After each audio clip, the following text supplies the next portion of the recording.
À mon tour de remercier d'abord les organisateurs de l'événement. C'est un plaisir pour moi d'être ici pour une deuxième fois pour parler de francophonie, dans mon cas des Amériques. Donc, je suis un visuel et j'avais besoin de vous montrer des images et de vous faire entendre aussi la francophonie des Amériques. Donc, j'espère que ça ne me lâchera pas. D'abord, moi, je vais vous parler du Centre de la francophonie des Amériques très rapidement quand même. C'est une nouvelle organisation qui a un mandat de tisser des liens entre tous ces francophones des Amériques. Donc, on parle vraiment de l'ensemble des Amériques, le Canada, les États-Unis, les Caraïbes, l'Amérique du Sud, centrale, etc. Donc, il y a de la francophonie un peu partout sur ce territoire-là. Je vais vous montrer un petit peu à quoi ça peut ressembler. Donc, il faut dire que, dans un premier temps, une des valeurs essentielles au centre, c'est la diversité. Et donc, on y va dans ce sens-là et je vais vous présenter un petit peu l'état des lieux de la francophonie, puis des éléments, finalement, qui se recroisent beaucoup avec la présentation de Mme Bouchard. Donc, voilà. Donc, peut-être avant de commencer, c'est un élément qui est très important. On travaille beaucoup avec les jeunes de 18-35 ans. Et cette thématique-là revient régulièrement dans les universités d'été de la francophonie des Amériques, dans les forums des jeunes ambassadeurs. Les gens se demandent c'est quoi francophone puis francophile. Quand on est au Canada, on utilise le terme francophone en fonction d'ayants droit, donc des gens qui ont un des parents francophones et qui ont droit à l'éducation en français, langue première, etc. Et francophile, c'est plutôt l'autre, l'anglophone, qui parle le français. Et de plus en plus, ces francophonies, même au Canada, refusent de se faire appeler francophiles, de façon à exclure les autres qui ne sont pas natifs. Donc, plusieurs ont revenu finalement, même avec la définition du dictionnaire, qui dit francophone, c'est quelqu'un qui parle français. Francophile, c'est quelqu'un qui aime le français. Donc, moi en tout cas, je me considère francophile, francophone. J'ai rencontré des francophones qui ne sont absolument pas francophiles et des francophiles qui sont francophones aussi. Donc, bon, qu'est-ce qu'on veut? Je vous présente un petit peu le concept ici que j'ai fait là, avant d'arriver. Donc, on parle d'un côté de l'origine, puis de l'autre, compétences linguistiques. Moi, j'ai travaillé, comme la présentation le disait, là, en Saskatchewan, en Alberta, en Ontario, dans la francophonie canadienne. Et on connaît des taux d'assimilation à une époque jusqu'à 80% des francophones s'assimilaient. Ces gens-là existent encore. Est-ce qu'ils sont francophones? Pourtant, en fonction de la charte, c'est des ayants droit. Est-ce qu'ils peuvent se dire francophones? Mais ils ne parlent plus le français. Et d'un autre côté, on a des anglophones. Puis, par exemple, en Saskatchewan, il y a plus d'anglophones aujourd'hui qui parlent le français que de francophones. Est-ce que les francophiles qui parlent français excellent peuvent se dire francophones? Tout le monde se sent exclu dans ces concepts-là. Donc, le Centre de la francophonie des Amériques traite toujours ces questions-là de façon à inclure. On ne va pas aller fouiller dans la tête des gens pour définir s'ils sont francophones, francophiles ou quoi que ce soit. C'est à eux à définir et puis à travailler. Ce qu'on leur demande, en quelque part, c'est d'être francophone, c'est être citoyen.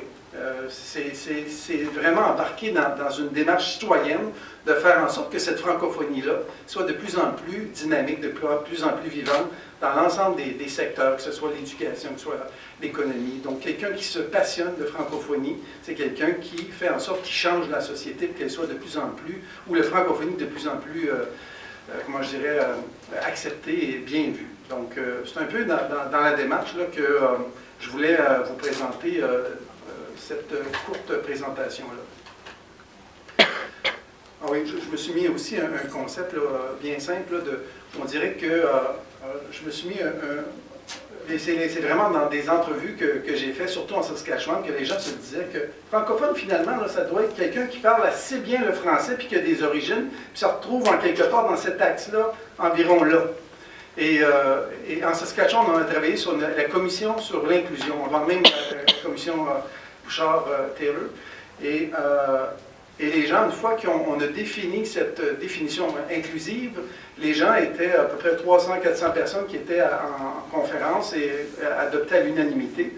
Et les gens étaient très émus de pouvoir se dire pour la première fois francophone ou francescois, ou ce qu'ils voudront bien dire, mais faisant partie de cette francophonie des Amériques, dans notre cas. La francophonie dans les Amériques. Je pense que c'est important, pour moi c'est les Amériques, mais j'ai essayé de concentrer ma présentation en Amérique du Nord.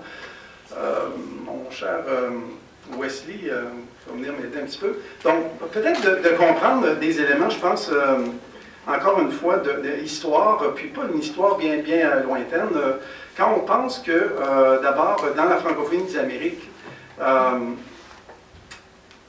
le concept de bien parler français a été très présent. Les francophones, les Canadiens, qui s'appelaient dans ce temps-là les Canadiens français, se faisaient aussi taper régulièrement sur les mains pour parler bien le français. Et puis, vous connaissez un peu, je pense, les mouvements qui se sont passés du Québec vers, entre autres, l'Ouest à une époque, et puis vers la Nouvelle-Angleterre. Et ces gens-là arrivaient avec... souvent, c'était le clergé qui donnait des services en français, les écoles, les hôpitaux, etc. Et à un moment donné, il y a eu une époque un peu moins facile, où il y a eu, en tout cas, plein de mouvements. Ici, je mets quelques croix qui brûlent. Souvent, on pense que les croix ont brûlé, surtout aux États-Unis. On a entendu parler de ces mouvements du Ku Klux Klan dans la Nouvelle-Angleterre, où il y avait vraiment des mouvements. Et ces mouvements-là s'en prenaient aussi aux gens qui étaient catholiques. Donc, vous savez, hein, les Canadiens français, c'était à 99% catholiques.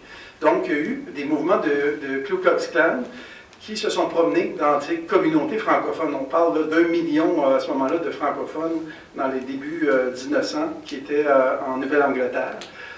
Mais c'était un peu partout là, aussi, et même au Canada. En Saskatchewan, à Moose Jaw, il y avait le siège social du Ku Klux Klan qui avait son mouvement. Et les croix ont brûlé dans l'Ouest canadien, dans les villages comme Gravelbourg, Wallabunch, etc. Donc, il faut prendre... Je trouve ça important d'expliquer le contexte parce que si aujourd'hui on parle de 80% d'assimilation, en tout cas à une époque, aujourd'hui on pense que c'est plus bas que ça, mais il faut comprendre qu'on n'avait pas... on n'avait pas juste peur de notre voisin qui trouvait qu'on ne parlait pas très bien. On avait peur du voisin parce qu'on ne voulait pas que nos enfants soient maltraités à l'extérieur de la porte de la maison. Donc, le français restait à l'église et dans la maison. C'est surtout là que ça se passait. Donc, sur la rue, entre frères et sœurs, on s'organisait souvent pour parler en anglais, même si on le parlait tout croche. Et souvent, les enfants sont arrivés, et moi j'ai des bons amis qui ont vécu le fait qu'il y avait des inspecteurs qui passaient dans les écoles et les enfants devaient prendre le livre et il y avait des pratiques pour cacher les livres et parler en anglais pendant que les inspecteurs passaient. Donc, c'était illégal dans la tête des enfants de parler, d'être francophone. Donc, on part de loin. Hein, on part de... Et je trouve ça important, quand on parle de francophonie, de comprendre avec qui on est en train de travailler pour avoir une approche qui est constructive.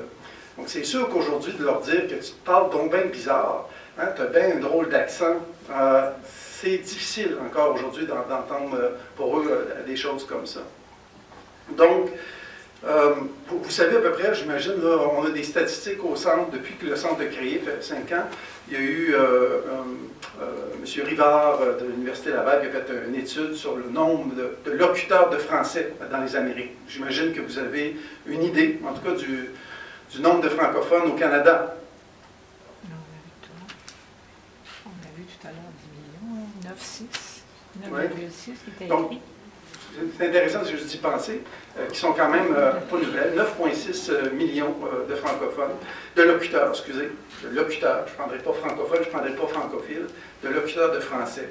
Aux États-Unis, est-ce qu'il y a quelqu'un qui oserait une réponse? 4 millions? 2. Ah, il y a quelqu'un qui a dit 12. 11 millions de locuteurs de français aux États-Unis.